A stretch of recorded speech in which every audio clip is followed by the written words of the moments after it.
Assalamualaikum warahmatullahi wabarakatuh. Buat seluruh relawan, mari kita terus konsentrasi pada usaha kita untuk melakukan perubahan. Kita ingin Indonesia yang lebih adil, kita ingin Indonesia yang lebih maju, dan kita fokus di situ. Dinamika yang sedang terjadi saat ini jangan mengganggu konsentrasi kita. Nanti pada waktunya akan ada penjelasan lengkap. Sekarang kita fokus pada usaha kita untuk melakukan perubahan itu. Dan ingat, kita harus ikhlas. Dan itu artinya apa? Dipuji tidak terbang, dicaci tidak tumbang. Kita jalanin. Insya Allah ikhtiar kita, insya Allah akan dimudahkan perjalanannya. Terima kasih, jaga semangat, terus solid. Saya yakin Anies takut ditinggalkan Demokrat karena itu akan merusak koalisi perubahan yang sudah disusun lama. Cuma pertanyaannya, apakah dengan AHY jadi calon wakil presidennya Anies, dia mau membiayai semua ongkos politik Pilpres?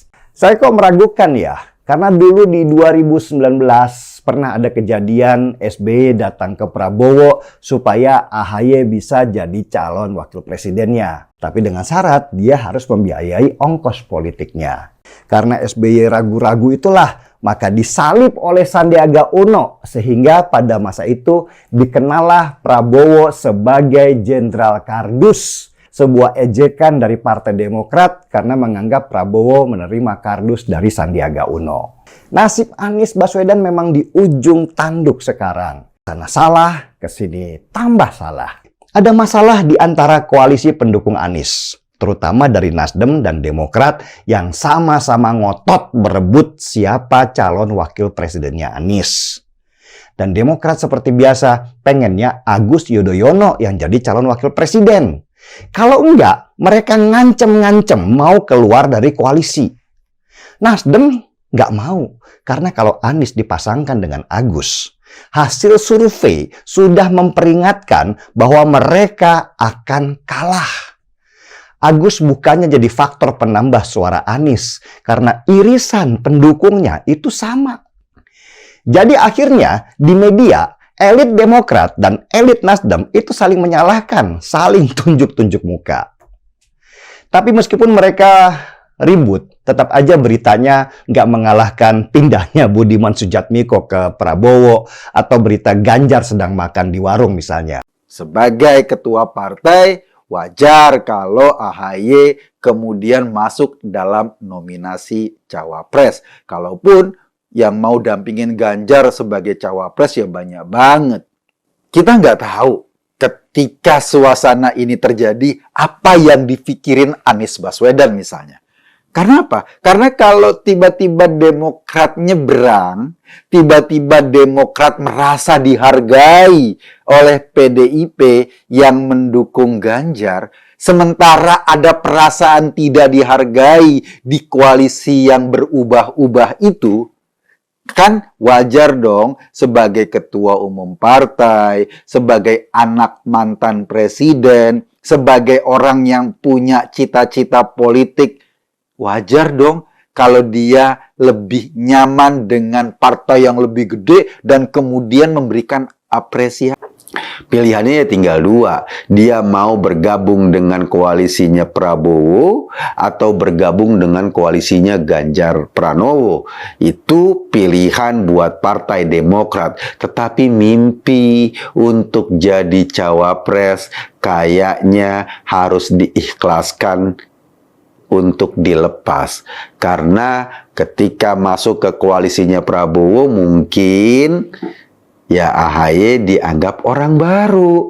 Orang yang baru datang, belum nungun, ketok-ketok, kan nggak mungkin langsung dapat kursi yang istimewa kayak gitu. Apalagi di koalisinya PDIP.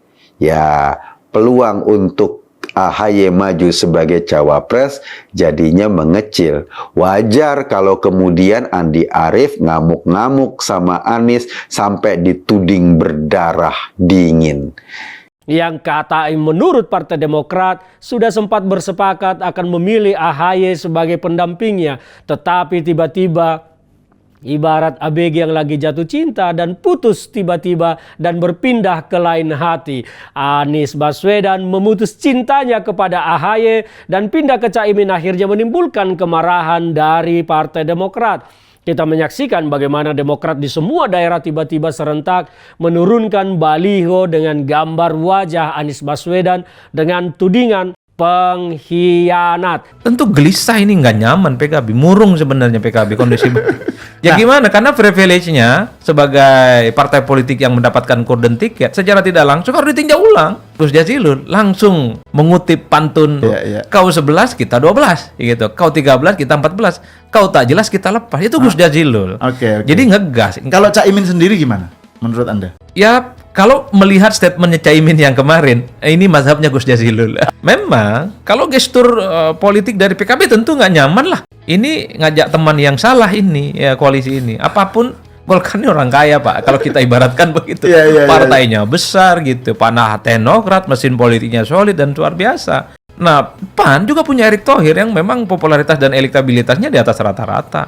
Di survei-survei cawapresnya menjadi favorit. Kenapa saya heran? Karena justru inflasi atau kenaikan harga-harga barang itu paling tinggi dan tidak stabil justru di era Pak SBY. Pada 2005 inflasi kita 17,11%. Pada 2008 inflasi kita 11,06%. Lalu pada 2013 inflasi kita 8,38%. Tercatat pada era SBY inflasi kita di bawah 5%. Itu cuma 3 kali, yaitu pada 2009 yaitu 2,78%, 2011 yaitu 3,79%, dan 2012 yaitu 4,3%. Sisanya either tinggi atau tinggi banget. Sementara di era Pak Jokowi, inflasi umumnya 3%-an. Kalaupun di atas 3%-an, biasanya di 5%-an. Jadi pancingan-pancingan Pak Anies malah seperti menampar wajah Pak SBY, Ketua Majelis Tinggi Partai Demokrat.